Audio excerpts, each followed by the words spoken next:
todos.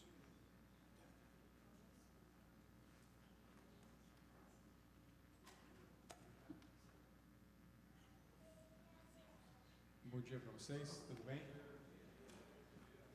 Muito bom estar aqui de novo e rever tanta gente que faz parte da minha vida. Eu acho que o pastor Marco bateu o recorde agora de menor tempo entre um sermão e outro. Antes era o de maior tempo, agora de menor tempo entre um sermão e outro numa igreja. Eu queria ir direto para o assunto, para a gente não atrasar o almoço de ninguém.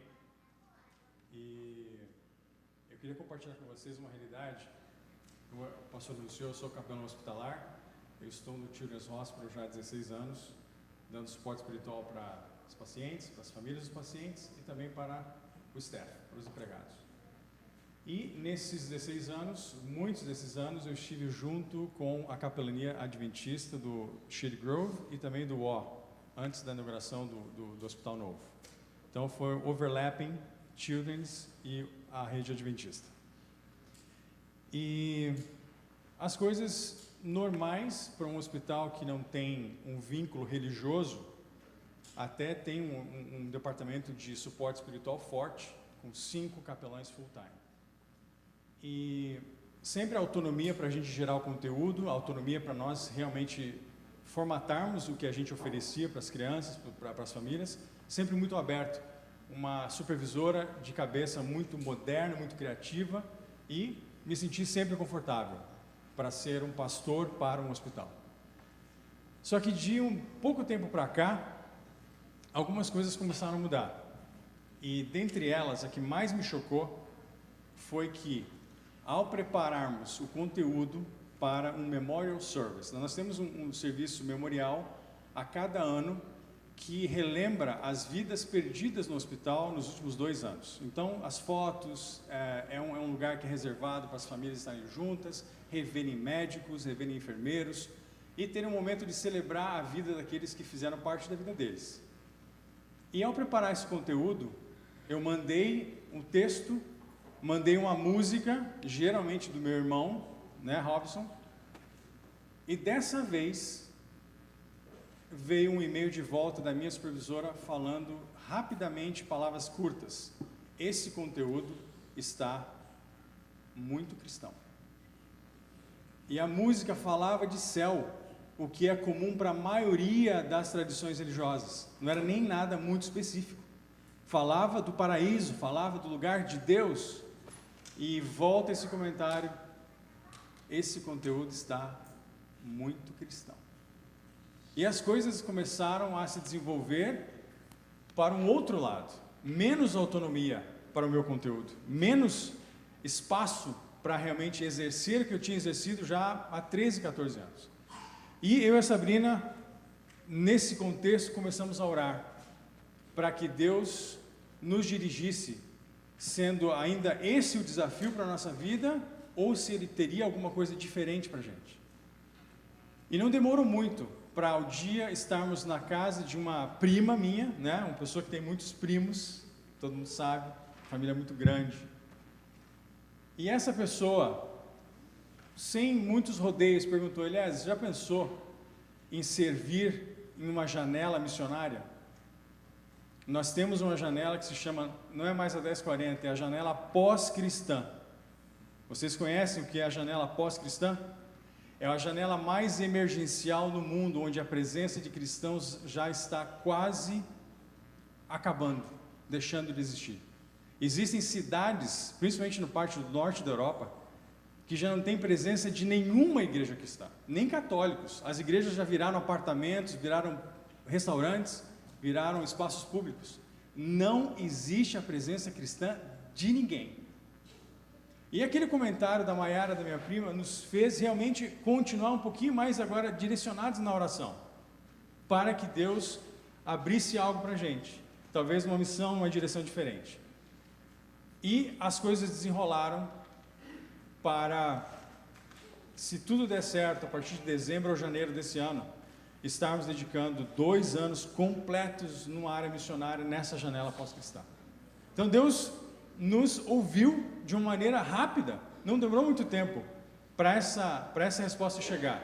E estamos agora só dependendo do visto. Toda a parte de burocracia da Igreja Adventista já está resolvida. Vamos estar saindo daqui a alguns meses para 2 anos dedicados para uma janela missionária onde praticamente não existe nem Adventista, que é mais as outras religiões. Só que, há um pouco mais de uma semana, nós tivemos um evento na nossa vida que vocês já estão sabendo, né? Alguns aqui receberam o texto. E nós, ao chegarmos de uma visita, ao estarmos saindo de uma visita de solicitação, de parabenização de 81 anos de idade para a dona Ineida, nós no carro, voltando para casa, começamos a receber mensagens e mais mensagens, até que alguém dos bombeiros ligou, falando que a nossa casa tinha pegado fogo, nosso apartamento tinha pegado fogo. E a primeira coisa, e a nossa cachorrinha, e a Butter, onde é que está? Porque ela estava no apartamento. Aí ela foi resgatada pelos bombeiros com 15 minutos depois que a chamada foi feita. Em 15 minutos já tinham chegado e já tinham resgatado. E ao chegarmos em casa, a cena é uma cena de filme. É algo que a gente nunca imagina que vai passar. A gente já vê, né, em tantos lugares, tantas ocasiões, mas pela televisão, né? Quando são as suas coisas que estão ali queimadas, totalmente encharcadas, né, é diferente. E a gente chegou em transe e fomos examinando as coisas. Sabrina foi direto para o hospital veterinário. E a gente foi examinando. O Júlio, eu estava na casa da Thalita e do Júlio, né, e o Júlio já chegou para me dar um suporte lá. E a gente foi verificando. E a pouco menos de 1 metro da onde o fogo aconteceu, que foi uma explosão de uma bateria de lítio que estava carregando. Pouco menos de 1 metro. Estava uma Bíblia e um inário. A bem mais de 1 metro estavam quadros, outras coisas que derreteram. Mas aquela Bíblia e aquele inário, com 500 graus centígrados, não derreteu. E tinha um outro livro que tinha acabado de comprar, sobre valores familiares, ficou embaixo de um puff, mais perto do fogo ainda, não queimou. Molhou, mas não queimou. E aí, uma pessoa que está aqui, Eduardo Graciotto, quando ficou sabendo, ele foi o primeiro de uma dezena ou mais de pessoas. Ele falou assim: Eliezer, esse fogo não foi por acaso.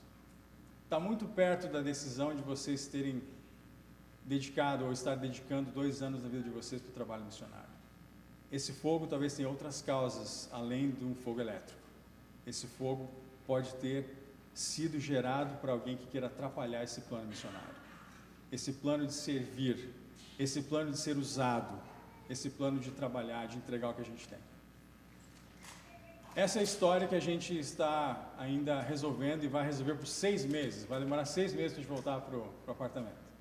Dentre algumas coisas interessantes, o blazer aqui é do Júlio, porque eu não tenho, não deu para lavar ainda, né? Não sei nem se vai dar para lavar alguma coisa.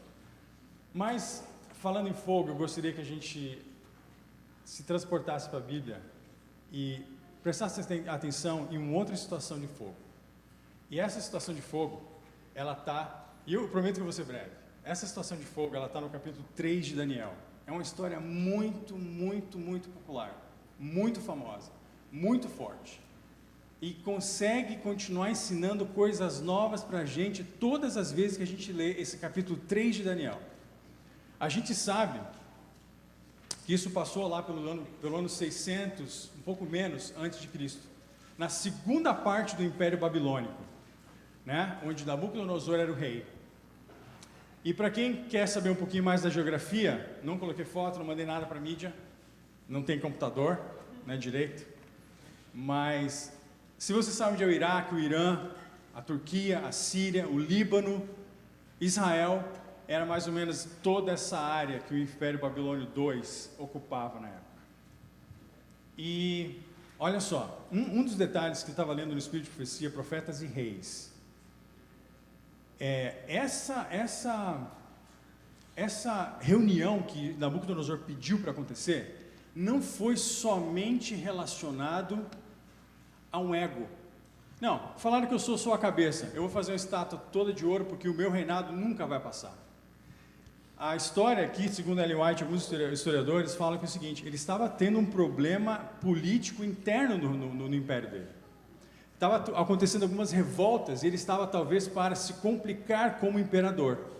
Então ele faz uma reunião, chama todos os governadores de todas as províncias dominadas pelo império dele, para que eles, de maneira pública, declarassem: eu te apoio ou eu não te apoio, eu sou do seu partido ou não sou do seu partido. Além da adoração do ego, era uma questão política. E olha só que interessante, não sei quantos de vocês já leram essa parte do capítulo 41, se não me engano. Talvez o rei que Nabucodonosor colocou em Israel, Zedequias, como um dos governadores de província, esteve nesse evento político-religioso. E o que aconteceu? Possivelmente o que aconteceu com Zedequias? Ele se prostrou, porque só tinham 3 que ficaram em pé. Um rei judeu do povo de Israel, muito provavelmente esteve lá e não ficou em pé, sucumbiu à pressão político-religiosa de Nabucodonosor. Interessante que no momento que o rei fala para que eles tivessem uma outra chance de se prostrarem, um rei que possivelmente 20 anos antes tinha recebido a interpretação de um sonho diretamente de Deus e tinha feito decretos e baixado leis falando que o Deus de Israel seria o Deus de todo o império. Pouco tempo depois, as coisas mudaram, ele está de volta ao paganismo e está baixando decretos para a adoração a ele próprio. Esqueceu tudo o que tinha acontecido com a interpretação do sonho de Daniel, prova do Deus vivo. As leis que ele baixou, esquecidas. E aqui ele chega a desafiar os amigos de Daniel falando o seguinte: e quem é o Deus que vocês têm, que poderá livrar das minhas mãos? Daniel 3:9, isso. Não só ele deixou, ele esqueceu a manifestação de Deus, mas ele desafia o próprio Deus aqui, que há pouco tempo atrás tinha se manifestado claramente para ele. Quem é esse Deus que vai poder livrar vocês das minhas mãos? Como se ele nunca tivesse falado, ouvido falar desse Deus. E olha só a resposta que está em Daniel 3, 16 a 18. Essa passagem, depois do meu fogo particular, da Sabrina e da Butter, virou uma das nossas preferidas. Olha só o que esses 3 amigos de Daniel falam. Não necessitamos de responder sobre isso. Eis que o nosso Deus, a quem nós servimos, é quem nos pode livrar. Ele nos livrará do forno e do fogo ardente, e da tua mão, ó rei. Sua fé foi fortalecida, E declararemos que Deus estará conosco. E acrescentaram: e se não nos livrar, fique sabendo, ó rei, que não serviremos os teus deuses, nem adoraremos a estátua de ouro que levantaste. Interessante que aqui nós temos dois grupos de pessoas que há pouco tempo atrás estavam juntos. O rei conhecia Deus e esses 3 amigos de Daniel também já conheciam a Deus, estavam juntos. Passou um tempinho, esse rei vira contra Deus, desafia, inclusive colocando a vida deles em jogo. Pouco tempo atrás, mesmo grupo. Pouco tempo adiante, grupos diferentes. Sabiam que existe uma passagem, um capítulo irmão de Daniel 3, na Bíblia, um pouquinho mais à frente? E aqui eu quero encerrar com uma aplicação que tem que ser aplicada por todo mundo. Apocalipse 13 é a passagem irmã de Daniel 3. E por quê que é a passagem irmã de Daniel 3? Fala de besta, fala de uma primeira besta, fala de uma segunda besta, fala de decreto, fala de perseguição, fala de nova perseguição. Olha só o que fala, a partir do capítulo do versículo 11. E vi outro monstro que subia da terra, e tinha chifres parecidos com os de um carneiro, mas falava como dragão. Usava toda a autoridade o primeiro monstro e a sua presença. Forçava a terra e todos os que moram nela a adorarem o primeiro monstro, aquele cuja ferida mortal havia sido ferida ou curada.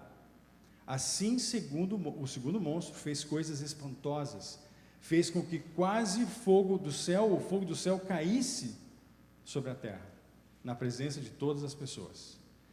E enganou todos os povos da terra por meio das coisas que lhe foi permitido fazer na presença do primeiro monstro, ou do primeiro animal. O segundo monstro, disse a todos os povos do mundo que fizesse uma imagem e a honra ao primeiro, que havia sido ferido à espada, mas não tinha morrido. O segundo monstro recebeu poder para soprar vida de volta no primeiro, para que ele pudesse falar e matar todos os que não o adorassem. Ele obrigou todas as pessoas, importantes e humildes, ricas e pobres, escravas e livres, a terem um sinal na mão direita e na testa. Ninguém podia comprar e vender, a não ser que tivesse esse sinal, isto é, o nome do monstro ou do animal e o número dele, que todos nós sabemos que são 3 números 6. Vocês sabiam que a estátua que Nabucodonosor construiu de ouro para ser adorada tinha 2 números 6? E aqui vem uma conexão ao paganismo já desde a época dos acádios, desde a época da Babilônia. Essa estátua de ouro, ela tinha 60 côvados de altura por 6 de largura. Só faltou um 6, mas aqui a questão é que o número 6 está sempre ligado ao paganismo. E quando a gente volta agora para os monstros, para os poderes lá de Apocalipse, os números 6 voltam relembrando que são números pagãos. Meu ponto aqui é o seguinte: esse momento político-religioso junto já aconteceu lá com Nabucodonosor, certo? Baixou um decreto para que ele fosse adorado. Religião e política juntos novamente. O que aconteceu na Idade Média? Na Idade Média, religião e política novamente juntos. E o que aconteceu? Milhões morreram. Milhões morreram em nome de Deus, ou em nome de uma obrigação religiosa. E agora eu pergunto para vocês: o que nós estamos vendo acontecer agora, na frente dos nossos olhos, com relação à religião e política, mais uma vez? O que está acontecendo nas escolas, com endoctrinamento de teorias que não são bíblicas? O que está acontecendo com leis que estão proibindo os pais de darem conselhos sobre educação aos próprios filhos? Existem pais presos aqui nesse país e no Canadá porque deram conselho para que a criança não trocasse de sexo. Isso é uma ofensa hoje legal. Existe lei contra isso. Tem pais e mães presos ao darem conselhos para que as crianças continuem seguindo o próprio organismo. As leis, a lei política e religiosa estão mais uma vez se alinhando bem na nossa frente. Falamos aqui em dois fogos. Um fogo que aconteceu na minha casa, um fogo que aconteceu na fornalha, que livrou, que não atingiu, que não fez diferença nenhuma para os amigos de Daniel. E eu gostaria de falar de agora o último fogo. É o fogo que eu e você vamos experimentar se continuarmos na igreja de Deus. Assim como Nabucodonosor fez parte da família de Deus e conviveu junto com os amigos de Daniel, e mais para frente ele causou problemas e foi um agente contrário a Deus para os amigos de Daniel, nós sabemos que dentro do povo de Deus teremos pessoas que agirão como fogo estranho dentro da nossa própria igreja. Teremos fogo vindo de fora, essas teorias, essas pressões ideológicas, essas pressões políticas, essas pressões religiosas e espirituais, e teremos fogo vindo de dentro ao pessoas que fazem parte da nossa comunidade, serem usadas por Satanás dentro da própria igreja. O último fogo que Apocalipse fala é de pessoas que dentro da nossa igreja tentarão atrapalhar, como o rei, uma vez que conheceu a Deus, tentou atrapalhar a vida dos amigos de Daniel. Eles se continuaram firmes, eles continuaram fiéis, até o ponto de falar o seguinte: Deus pode nos livrar se Ele quiser, assim como se Ele não quiser. Estaremos fiéis e não abandonaremos as fileiras de Deus. E eu queria que nós hoje pensássemos exatamente nessa situação.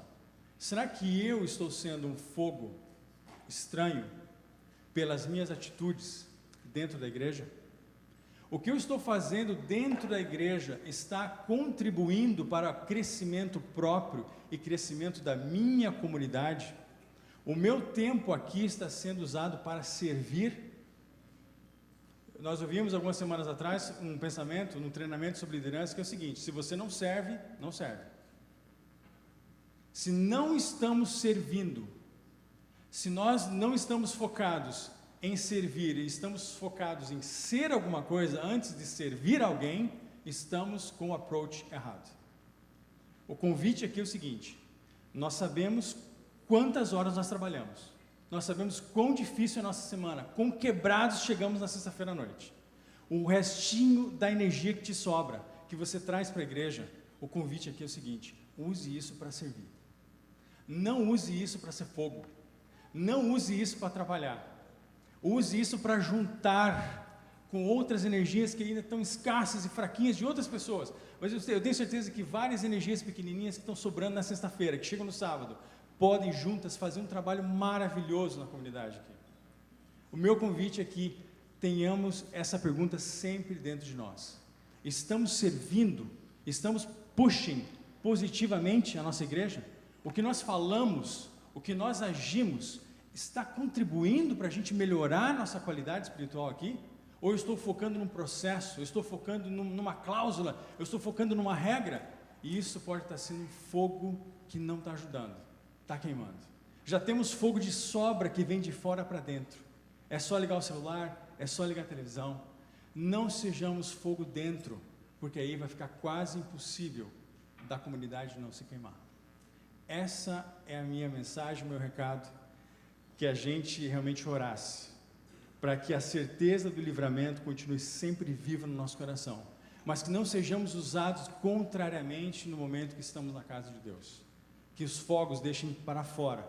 Deus nos livrará, sempre que for possível, e sempre que for a vontade dEle. Mas prestemos atenção no que fazemos aqui dentro. Vamos servir.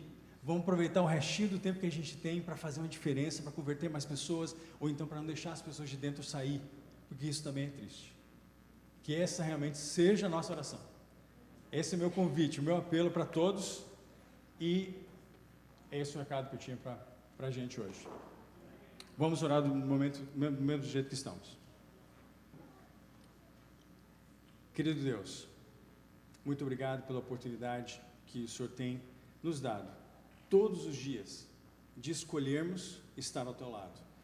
Todos os dias de convidarmos a Tua presença na nossa vida. Nós sabemos que existem desafios naturais de trabalho, de relacionamento, existem desafios pessoais e existem também desafios na tua casa.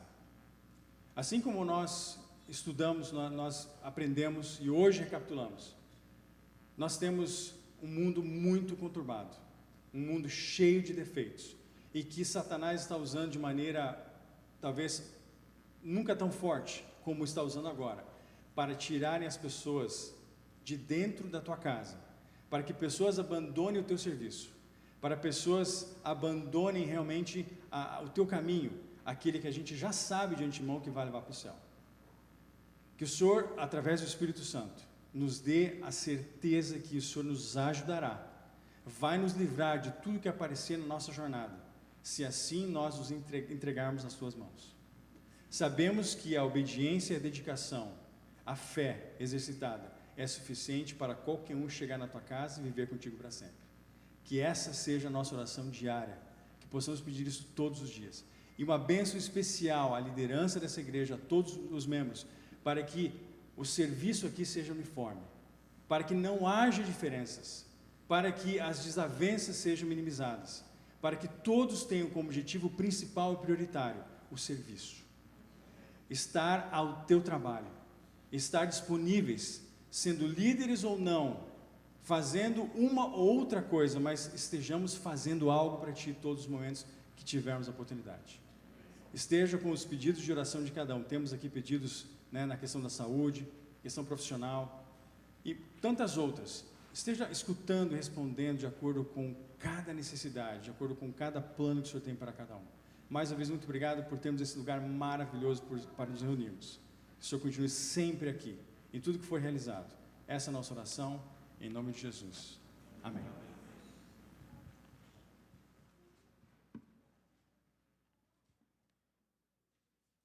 Muito obrigado, Eliezer, que Deus te abençoe. Eu quero chamar que venha aqui à frente, antes de nós nos pedirmos, a Thaís uma vez mais. Por favor, Thaísa. Para todos os batizandos, nós sempre presenteamos eles com um certificado, com uma Bíblia também. Eu gostaria